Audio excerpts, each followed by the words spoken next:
As the title suggests, this movie is a direct sequel to Fear Street Part 1, 1994 that I recapped in my previous video.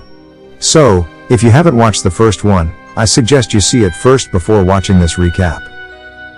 The movie opens in year 1994, by showing us a house in the town of Shadyside, where a woman lives alone and is watching the news on TV covering the recent murders of Simon and Kate, aka Deena's friends from the previous movie.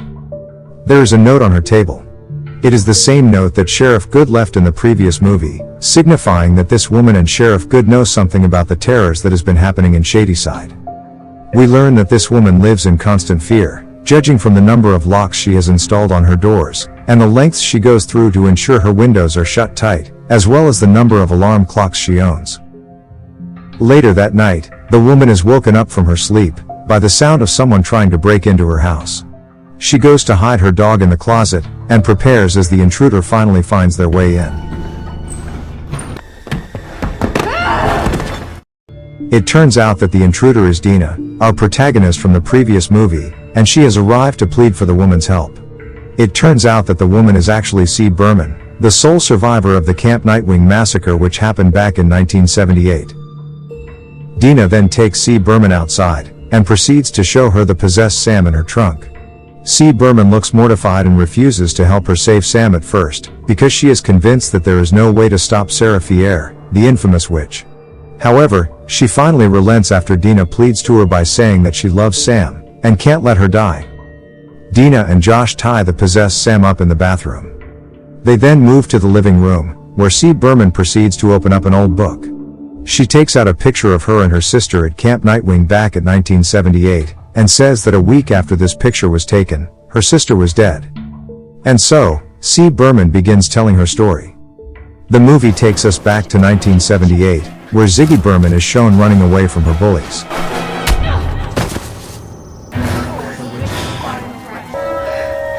You're gonna hang, you witch. Ziggy's bullies make fun of her by calling her a witch, and string her up to a tree infamously known as the hanging tree. Sheila, their leader, tries scaring her by saying that this is the tree where Fier, the infamous Shadyside's witch, was hanged back in 1666. Sheila then takes a lighter, and starts burning Ziggy's arm. Fortunately, the teens are interrupted by Kurt and Nick Goode, the camp counselors. Kurt lets her off with a warning, and says that if Ziggy gets into trouble one more time, she's going to be sent home from camp. As Ziggy walks away from the scene, Nick approaches her and suggests that she should get her burn scar checked. It is clear from the way he talks with Ziggy that he has a crush on her. Ziggy, however, tries to push him away and sarcastically refers to him as King of Sunnyvale, and future police chief, before walking off. And, in case you forgot, Nick Goode really does end up becoming the police chief in 1994. We then get introduced to Camp Nightwing, a summer camp shared by Shadysiders and Sunnyvalers alike. It looks peaceful and nothing appears out of the ordinary. We learn that the Shadysiders and Sunnyvalers are going to compete in a game called Color War tonight. Meanwhile, Ziggy's sister, Cindy Berman, is cleaning the camp's shared outhouse alongside her boyfriend, Tommy. They're both camp counselors, and while cleaning, she complains about the strange red moss that covers parts of the outhouse, saying that it's very hard to get off. Sensing her frustration, Tommy cheers her up by kissing her. Cindy moves away from him when she realizes their fellow counselors, Alice and Arnie, are not here cleaning the outhouse with them. She then storms inside the counselor's cabin, and finds Alice and Arnie having sex. Alice and Arnie are both junkies, and neither seems to have any sense of responsibility as counselors of Camp Nightwing. It is also clear that Alice dislikes Cindy, because the latter snitched on her at some point in the past. The uptight Cindy then tries to talk some sense into them to no avail. Frustrated, Cindy finally walks away and comes across Kurt, who informs her that her sister, Ziggy, got in trouble again. On the other side of the camp, Ziggy finally decides to visit the camp's infirmary, where Nurse Lane works. Nurse Lane looks distressed, and Ziggy tries asking her condition, but she changes the topic and starts focusing on Ziggy's burn scar instead. We can see that Nurse Lane is kind to her, and Ziggy finds comfort in her. However, things get intense when Nurse Lane starts bringing up about her daughter, Ruby Lane, the latest Shadyside serial killer. Nurse Lane is convinced that what happened wasn't a psychotic episode, but instead Sarah Fier's curse, because Ruby Lane used to be a sweet girl and she couldn't possibly just snap. They are interrupted when Cindy bursts into the infirmary. The two sisters go outside, and Cindy starts reprimanding Ziggy about getting in trouble at camp. We learn that the two sisters don't get along, and that while Cindy is an optimistic goody two-shoes, Ziggy is the complete opposite. Later on, Cindy is scrubbing the mess hall while looking upset, ranting about her argument with Alice and Ziggy earlier. Tommy the boyfriend listens patiently, until Cindy breaks the sponge she's been scrubbing with out of frustration. She goes to the back room to retrieve a new sponge, right when she senses somebody moving through the room. Cindy investigates and finds the knife drawer open. Thinking that it's Tommy trying to prank her, she returns to the mess hall and finds him there, looking clueless. Nurse Lane suddenly shows up holding a knife. She is rambling about seeing Tommy's name on some wall, and that he's going to die no matter what tonight. Tommy is clearly confused by this. The two start brawling on the floor and Tommy manages to knock her out, while Cindy only watches, too stunned to move. Later on, paramedics rush the unconscious Nurse Lane into an ambulance, while a police officer questions Tommy about the incident. Ziggy watches Nurse Lane go with a solemn look, right when Sheila and her gang of bullies comes up to her, to brag that they vandalized Ziggy's cabin. Upset, Ziggy runs back to her cabin. Soon after, the campers get summoned to the mess hall because it's now dinner time. The kids are gossiping about the recent incident, saying that Sarah Fier is back. Tommy is obviously still in shock, while Cindy is still skeptical that the witch even exists at all. Instead, she is convinced that Nurse Lane was on drugs. They are then interrupted by Kurt, who steps up to announce that they're going to commence the color war tonight. Despite the recent incident, the campers seem excited. Launch the color war! Cindy finds Ziggy in the arts and crafts cabin later, and tries to ask her if she possibly noticed anything about Nurse Lane's behavior. Ziggy is offended that Cindy thinks Nurse Lane was on drugs, and the two sisters get into an argument again. Ziggy shuts her down by saying that there is no hope for all Shadysiders, because they are all cursed no matter what. This hurts Cindy deeply because she has dreams of escaping the town. Fake bullshit life of yours is gonna come crashing down. I don't know who you are anymore, but you're not my sister. Ziggy then opens the door to her cabin, and gives Cindy a glimpse of how her bullies has vandalized it, before slamming the door at her face. Later in the day, the color war begins, and all of the participants from both towns are preparing for it. Tommy is there, trying to explain the rules to the kids. Okay, Jeremy, you may be the most important. But he then hears an ominous whisper calling his name. Cindy walks up to him and asks him to help her. Together, they sneak into the infirmary and go through Nurse Lane's things. Cindy is set on proving that Nurse Lane was high on drugs. At this point, they find an unlabeled bottle of pill and a notebook that contains an odd symbol and a map, along with a passage that says, Sarah Fier cut off her wicked hand on Satan's stone in exchange for eternal life, and puts on the symbol referred to as the witch's mark to bring darkness upon land. Suddenly, Alice and Arnie enter the infirmary, looking to steal drugs now that Nurse Lane isn't here to keep watch. They take the book and makes fun of the passages written on it, one of them being as long as Sarah Fier's severed hand is still separated from her remains, the curse upon the land will persist. Inside the book, they find a hand-drawn map of the camp and discover that the camp is built over Union. In fact, Union was the original settlement before it was divided into Shadyside and Sunnyvale. Being the curious teens they are, they decide to investigate the places marked by Nurse Lane on the map.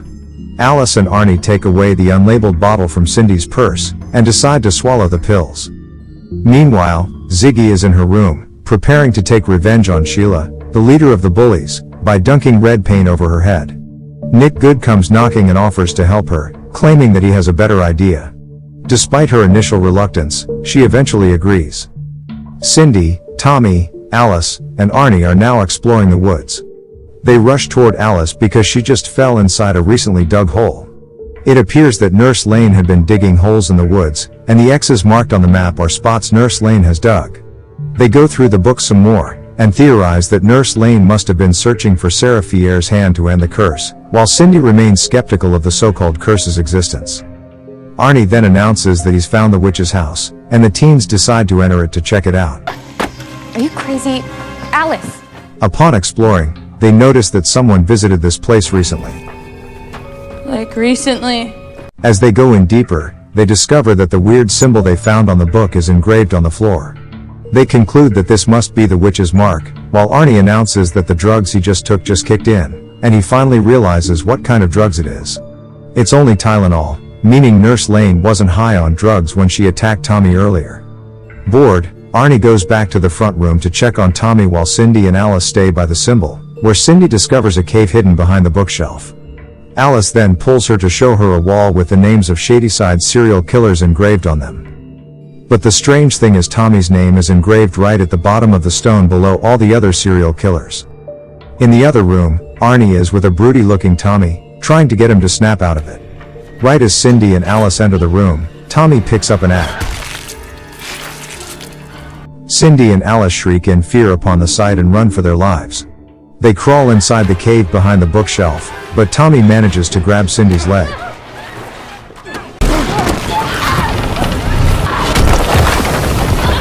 Lucky for the girls, the cave collapses behind them, and separates them from Tommy for now.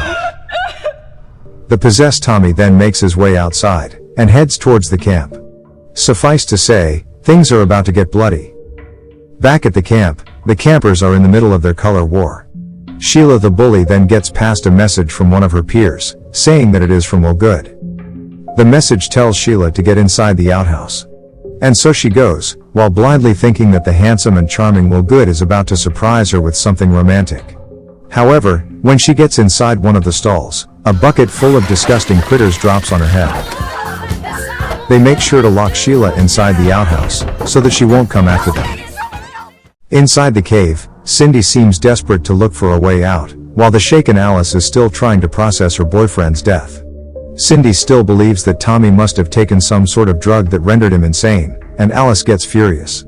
Alice has now connected the dots, and figured out what Nurse Lane was up to out here.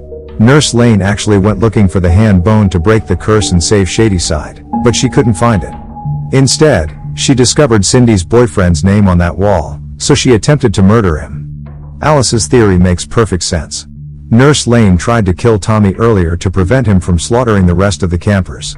But as we saw earlier, she failed. Cindy is overwhelmed by Alice's explanation, and shoves Alice away. She still refuses to believe about the witch's curse, and decides to venture the cave alone to look for an exit. After that, Cindy takes a look at the book, and finally realizes that the symbol is actually a map of the entire cave system. With this discovery, they now have a chance of getting out. Back at the camp, a nerdy Shadyside kid poses as the jailer during Color War, but not long after his Sunnyvale prisoners escape. Poor nerdy kid is now all alone. He fixes his glasses, turns around, and... Meanwhile, Nick and Ziggy are now in the Science and Nature building, playing 13 questions and bonding with each other. They flirt a little and we see that Ziggy is also attracted to him. At this point, Nick admits that his dad dropped a huge burden on him to continue the family legacy, because the Goode family is highly respected and powerful in Sunnyvale. Plus, he decided to take this burden with a heavy heart because he has two. He also finally confesses that he likes her, and they share a kiss. Nick and Ziggy run toward the source of the commotion, and gasp in horror when they find the nerdy kid slaughtered. Inside the cave, Cindy and Alice are now following the map. The two arrive at the heart of the cave and find a gigantic, pulsing organ, resembling a heart. As if entranced by a spell, Alice moves to touch it, and she immediately begins to see visions of past Shadyside serial killers. Alice starts seeing visions of dead people, including Cindy. She starts running in panic, until she falls to the ground and breaks her leg. The camp is now in a state of emergency, and everyone is summoned to the mess hall. Despite her earlier hostility, Ziggy still loves and cares about her sister and wants to look for her, but Nick pleads her to stay put. Instead, he volunteers to go outside to look for the rest of the campers, as well as Cindy and the other counselors. Right after Nick leaves, though, Ziggy finally remembers something. Sheila is still locked inside the outhouse. She goes outside to help her. Back in the cave, Cindy moves to realign Alice's broken leg. Cindy admits now that she believes that witch's curse is real, because of what she just witnessed. They finally stop fighting and make peace with each other, after Cindy apologizes for ever snitching on Alice. Cindy then notices something behind Alice. The strange red moss she found in the outhouse is all over this part of the cave, meaning they're getting close to the camp. At the camp, a few Shadysiders are huddled inside a building in the dark. Check with Counselor Good. Hey, we need... As one of them tries to light a match, Shit. Tommy appears and kills them all. On the other side of the camp, Ziggy has now reached the outhouse. She gets jumped by a furious Sheila. Ziggy knocks her out right when Counselor Gary arrives. Then all of a sudden, the two start hearing voices coming from below. Ziggy opens a toilet lid and sees Cindy and Alice. Cindy? She then reaches for a bucket on a rope to get them out. Meanwhile, Nick Good finds the remains of slaughtered campers, and happens upon a freaked out Kurt. Realizing this has gone too far, Nick instructs Kurt to pack all of the campers on a bus and take them away. Inside the outhouse, Ziggy is lowering the bucket to get Cindy and Alice out. Cindy lets Alice get on first, while Ziggy and Gary pull from upstairs. But Tommy suddenly appears and slashes Gary's head, until he falls down the cave with Alice. Ziggy runs for her life and comes across Nick Good. They go and hide inside the science building. Nick tells her that there's a bus leaving camp in a bit and that they have to get on. Ziggy initially refuses, because she doesn't want to leave her sister behind, but Nick coaxes her to it by saying that by escaping the camp they'd be able to call the cops and get help. But it's not going to be that easy. Tommy enters the building. Ziggy and Nick try to keep still so he won't find them. Unfortunately, Tommy manages to find them, and Nick gets slashed while trying to protect Ziggy. Nick tells Ziggy to go save herself, and Tommy goes straight after her. Down at the cave, Cindy and Alice go through the book again, and read the lore about Fier. Alice points out that according to the lore, Fier emerged at the meeting house with one hand severed. Today, the meeting house has been converted to the mess hall, meaning that Cindy simply has to follow the direction to the mess hall from the outhouse. Alice tells Cindy to leave her behind, saying she'd catch up in a bit. Meanwhile, Ziggy tries to catch the bus but fails. She resumes running while Tommy keeps going after her. Now left alone, Alice begins to get a nosebleed. She studies the book again and finds that apparently, one would get a nosebleed when Fier is near. Alice reaches around the moss, searching for something. Cindy, on the other hand, arrives right under the mess hall, and begins trying to take out the steel grill to climb up. Just so happens, Ziggy arrives at the mess hall. She puts on loud music to keep Tommy distracted and goes to hide. Tommy arrives inside the mess hall later, while Cindy begins kicking the steel grate to get out. He enters the storage room while Ziggy sneaks up behind him, but then the music stops.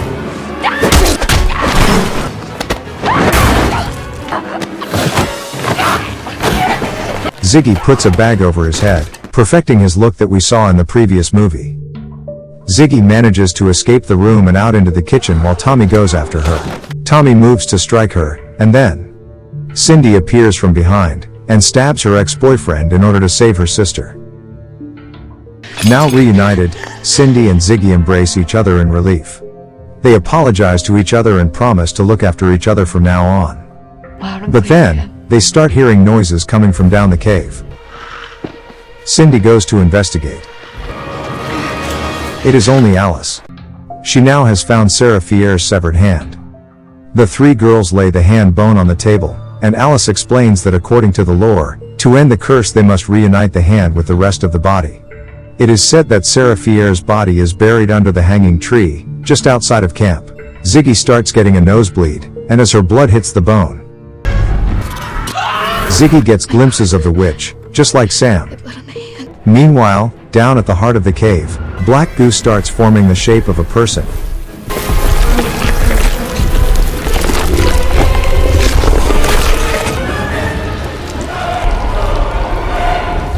And upstairs, Tommy's supposedly dead body starts twitching. When they're about to leave for the hanging tree, Tommy appears out of nowhere and kills Alice immediately. Now that Ziggy has seen the witch, the dead killers are coming back to life, and they're after Ziggy. Cindy decapitates Tommy in hopes of stopping him from coming back. But then, Ruby Lane climbs out of the hole, prompting Ziggy and Cindy to run. There it is! Go! The sisters reach the hanging tree and start digging, while the dead killers start approaching. They then stop digging to find nothing but a rock that says the witch forever lives, meaning that wherever Sarah Fier's dead body is, it is not here. They are now surrounded by the killers, Billy Barker, the milkman, Tommy the Camp Nightwing killer, and Ruby Lane. With no other option, Cindy starts pleading to the killers to no avail. She then tells Ziggy to run while she stays and fights them off. She pushes Ziggy aside and faces off against Tommy. Unfortunately, as Ziggy tries escaping, the milkman manages to catch her. She gets stabbed over and over, while Cindy gets axed repeatedly by her side. During their final breaths, the sisters reach for each other and lie dead side by side. Moments pass, and we see Nick Goode arrive at the scene. He instantly reaches for Ziggy and begins performing CPR. In the end, Ziggy manages to survive. When she gets taken into an ambulance later, we learn that Ziggy is actually just a nickname, and that her real name is Christine Berman. In fact, C. Berman is not short for Cindy Berman, but Christine Berman, aka Ziggy. Back in 1994, she tells Josh and Deena that she tried convincing Nick that the whole story about Sarah Fier is real, but Nick doesn't believe her to this day. Now that she's finished telling her story, Deena tells her that they have found Sarah Fier's body, so all Ziggy has to do is tell them where the hand is. As it turns out, Camp Nightwing has now turned into Shadyside Mall in 1994. Deena and Josh retrieve the hand, while Ziggy makes a call to Sheriff Nick Goode, knowing that they'd probably need his help more than ever now. On the other side of town, Deena tells Josh to wait in the car while she goes into the woods alone. At last, she reunites the severed hand with the rest of the body. But then, Deena is transported back to 1666. It is at this point that she sees Sarah Fier's face in her reflection. She turns when somebody calls her name, only it's not Deena anymore.